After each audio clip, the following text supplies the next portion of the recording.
We know now that in the early years of the 20th century, this world was being watched closely by intelligences greater than man's, and yet as mortal as his own. We know now that as human beings busied themselves about their various concerns, they were scrutinized and studied, perhaps almost as narrowly as a man with a microscope might scrutinize the transient creatures that swarm and multiply in a drop of water. With infinite complacence, people went to and fro over the earth about their little affairs, serene in the assurance of their dominion over this small, spinning fragment of solar driftwood, which by chance or design, man has inherited out of the dark mystery of time and space. Yet across an immense ethereal gulf, minds that are to our minds as ours are to the beasts in the jungle, intellects, vast, cool, and unsympathetic, regarded this earth with envious eyes and slowly and surely drew their plans against us. In the 39th year of the 20th century came the Great Disillusionment. It was near the end of October. Business was better. The war scare was over. More men were back at work. Sales were picking up. On this particular evening, October 30th, the Crosley service estimated that 32 million people were listening in on radios. For the next 24 hours, not much change in temperature. A slight atmospheric disturbance of undetermined origin is reported over Nova Scotia, causing a low-pressure area to move down rather rapidly over the northeastern states, bringing a forecast of rain accompanied by winds of light gale force. Maximum temperature 66, minimum 48. This weather report comes to you from the Government Weather Bureau. We take you now to the Meridian Room in the Hotel Park Plaza in downtown New York. Motherly love, motherly love. Forget about the brotherly and otherly love. Motherly love is just a thing for you. You know your mother's gonna love you till you don't know what to do. The mother's got love that'll drive you mad. They're raving about the way we do.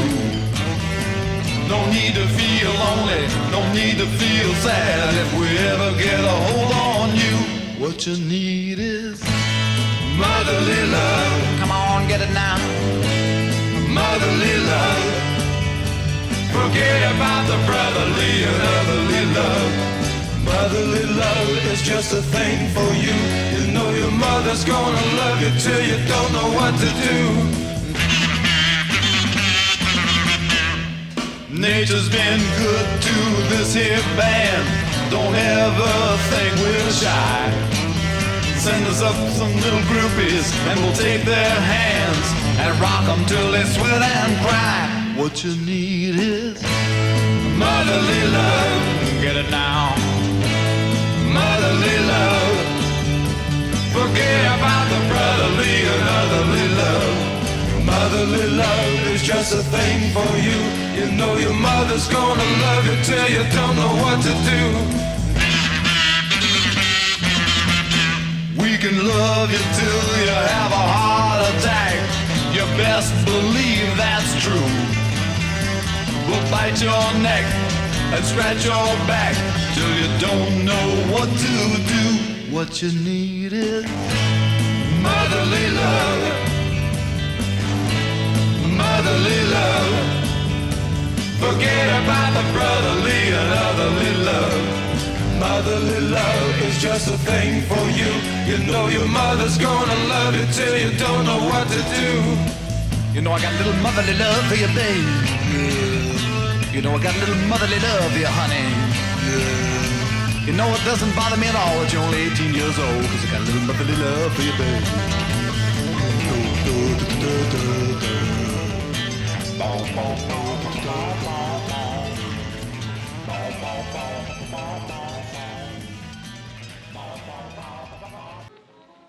We are ready now to take you to the Princeton Observatory at Princeton, where Carl Phillips, our commentator, will interview Professor Richard Pearson, famous astronomer. We take you now to Princeton, New Jersey. Good evening, ladies and gentlemen. This is Carl Phillips speaking to you from the observatory at Princeton. I'm standing in a large semicircular room, pitch black except for an oblong split in the ceiling. Through this opening, I can see a sprinkling of stars that cast a kind of frosty glow over the intricate mechanism of the huge telescope. The ticking sound you hear is the vibration of the clockwork. Professor Pearson stands directly above me on a small platform, peering through the giant lens. I'll ask you to be patient, ladies and gentlemen, during any delay that may arise during our interview.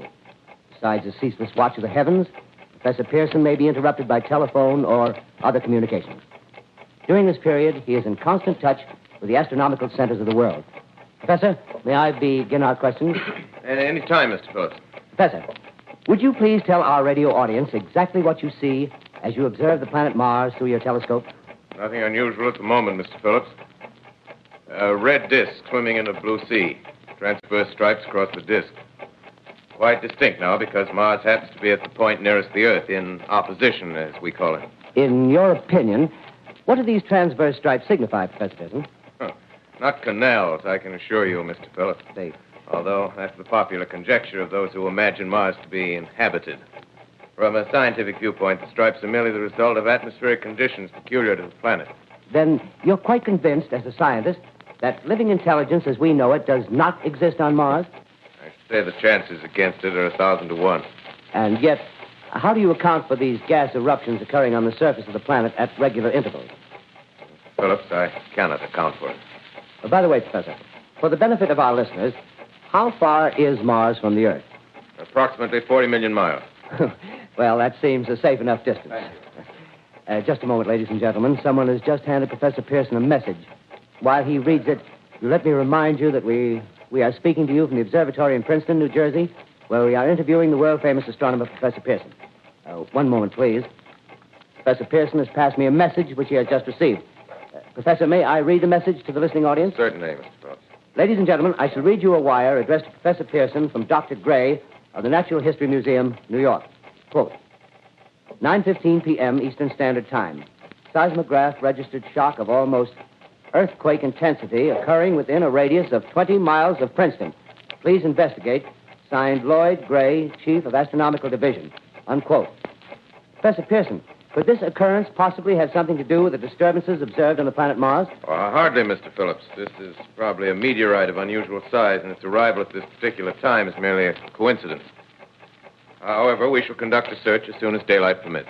Thank you, Professor. Ladies and gentlemen, for the past 10 minutes, we've been speaking to you from the observatory at Princeton, bringing you a special interview with Professor Pearson, noted astronomer. This is Carl Phillips speaking. We are returning you now to our New York studio.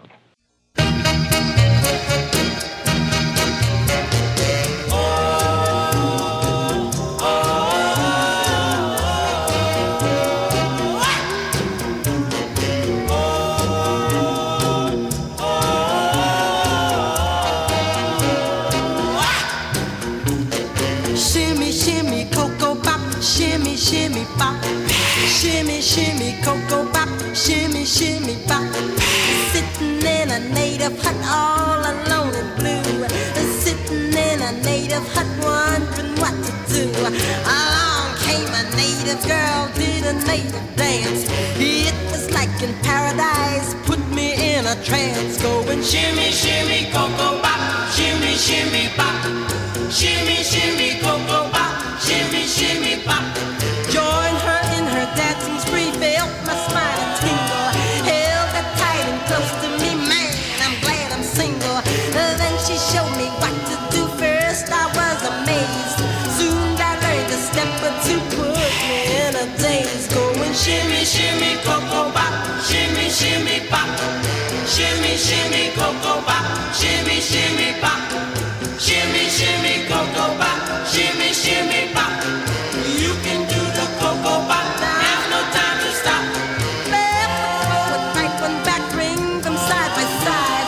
A syncopate your last two steps, now you're gonna glide. Keep along the rhythm track, girls, we show them how.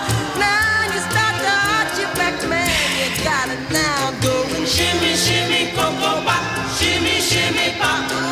Shimmy, shimmy, cocoa bop, shimmy, shimmy, bop. Shimmy, shimmy.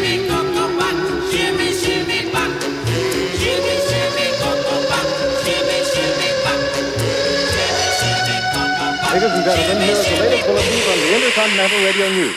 Toronto, Canada. Professor Morse of Macmillan University reports observing a total of 3 explosions on the planet Mars between the hours of 7:45 p.m. and 9:20 p.m. Eastern Standard Time. This confirms earlier reports received from American observatories. Now, nearer home, comes a special bulletin from Trenton, New Jersey. It is reported that at 8:50 p.m., a huge flaming object, believed to be a meteorite, fell on a farm in the neighborhood of Grover's Mill, New Jersey, 22 miles from Trenton. The flash in the sky was visible within a radius of several hundred miles, and the noise of the impact was heard as far north as Elizabeth. We have dispatched a special mobile unit to the scene, and we'll have our commentator, Carl Phillips, give you a word picture of the scene as soon as he can reach there from Princeton. In the meantime, we take you to the Hotel Martinet in Brooklyn, where Bobby Millett and his orchestra are offering a program of dance music.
To Grover's Mill, New Jersey.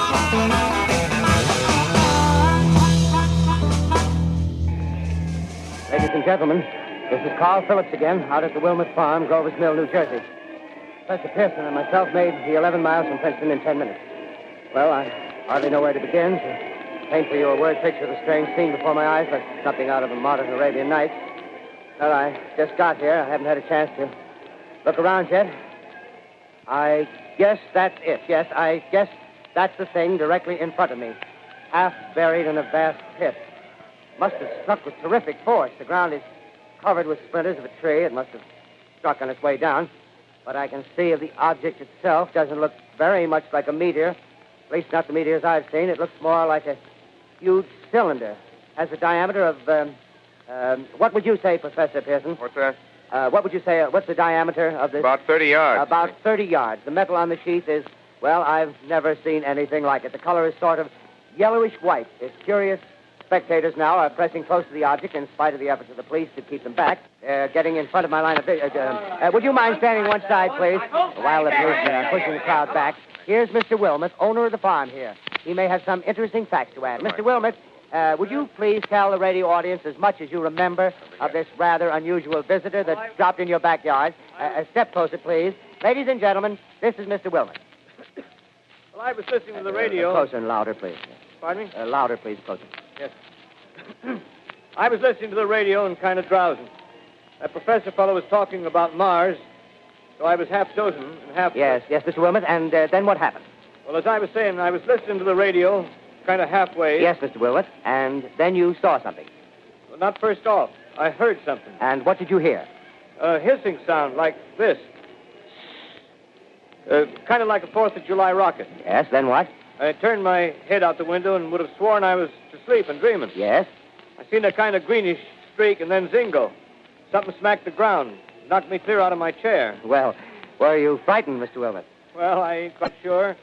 I reckon I was kind of riled. Well, thank you, Mr. Wilmot. Thank you very much. Yeah, you want me to tell No, that's some quite more? all right. That's plenty. Ladies and gentlemen, you've just heard Mr. Wilmot, owner of the farm where this thing has fallen.